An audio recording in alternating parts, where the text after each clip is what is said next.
হজরত মুহাম্মদ সাল্লাল্লাহু আলাইহি ওয়াসাল্লামের জীবনের বিস্তারিত দিক ১ আল আমিন থেকে আল্লাহর রাসূল হওয়া। মুহাম্মদ সাল্লাল্লাহু আলাইহি ওয়াসাল্লাম নবুয়ত পাওয়ার আগে থেকেই আল আমিন হিসেবে সুপরিচিত ছিলেন।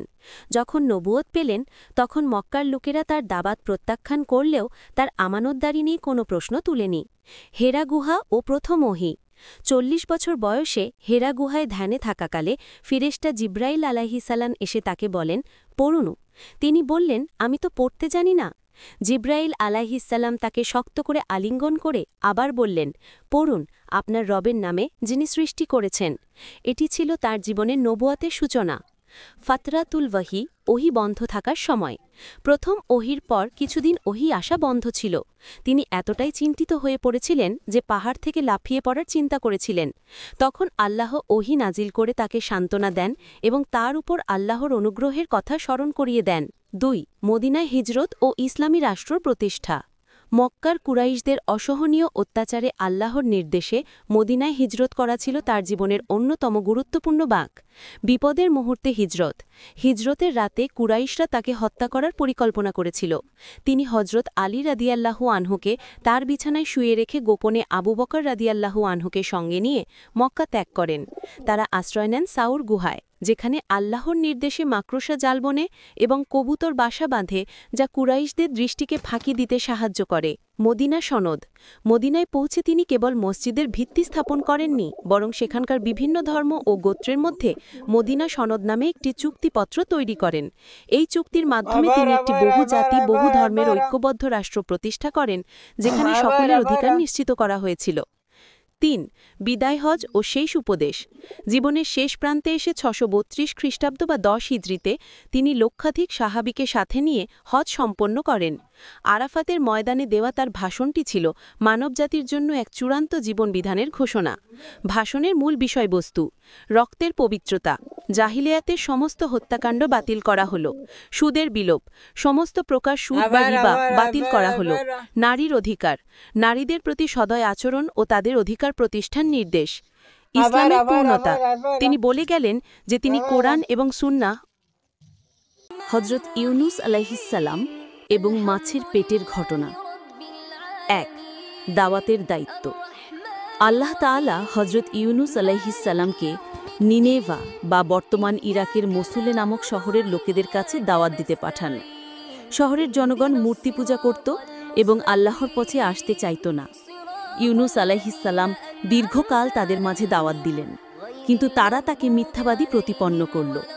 হতাশায় শহর ত্যাগ। বারবার প্রত্যাখ্যাত হয়ে এবং আল্লাহর আযাব আসার সতর্কবার্তা দেওয়ার পরও যখন তারা ঈমান আনল না, তখন ইউনুস আলাইহিসসালাম হতাশ হয়ে আল্লাহর আদেশের অপেক্ষা না করেই সেই জনপদ ছেড়ে চলে গেলেন। তিনি বিশ্বাস করেছিলেন যে তাদের উপর শীঘ্রই আল্লাহর শাস্তি নেমে আসবে। সমুদ্রযাত্রা ও লটারি। শহর ছেড়ে তিনি একটি জাহাজে চড়লেন। গভীর সমুদ্রে যাওয়ার পর হঠাৎ প্রচণ্ড ঝড় শুরু হলো এবং জাহাজ টলমল করতে লাগল। জাহাজের লোকেরা বলল, তাদের মধ্যে এমন কেউ আছে যার পাপের কারণে এই বিপদ এসেছে। তারা ঠিক করল লটারির মাধ্যমে সেই ব্যক্তিকে খুঁজে বের করবে এবং তাকে সমুদ্রে ফেলে দেবে। ৩ বার লটারি করা হলো, আর প্রতিবারই নাম এলো হজরত ইউনুস আলাইহিসসালামের। তিনি বুঝতে পারলেন যে শহর ছেড়ে চলে আসার কারণে আল্লাহ হয়তো তার প্রতি অসন্তুষ্ট। অবশেষে তিনি নিজেই সমুদ্রে ঝাঁপ দিলেন। আল্লাহর আদেশে একটি বিরাট তিমি মাছ এসে তাকে গিলে ফেলল। মাছের অন্ধকার পেটে থাকার সময় তিনি নিজের ভুলের জন্য অনুতপ্ত হলেন। সেই ঘোর অন্ধকারের মধ্যে তিনি এক বিশেষ দুয়া পাঠ করতে লাগলেন। লা ইলাহা ইল্লা আনতা সুবহানাকা ইন্নী কুনতু মিনাজ জালিমিন। তুমি ব্যতীত কোনো উপাস্য নেই, তুমি কত পবিত্র, নিশ্চয়ই আমি জালিমদের অন্তর্ভুক্ত। সূরা আনবিয়া ২১-৮৭। মুক্তি ও শিক্ষা। ইউনুস আলাইহিসসালাম দিনের পর দিন মাছের পেটে আল্লাহর কাছে ক্ষমা চাইলেন এবং আল্লাহর জিকির করতে থাকলেন। অবশেষে আল্লাহ তাআলা মাছটিকে আদেশ দিলেন।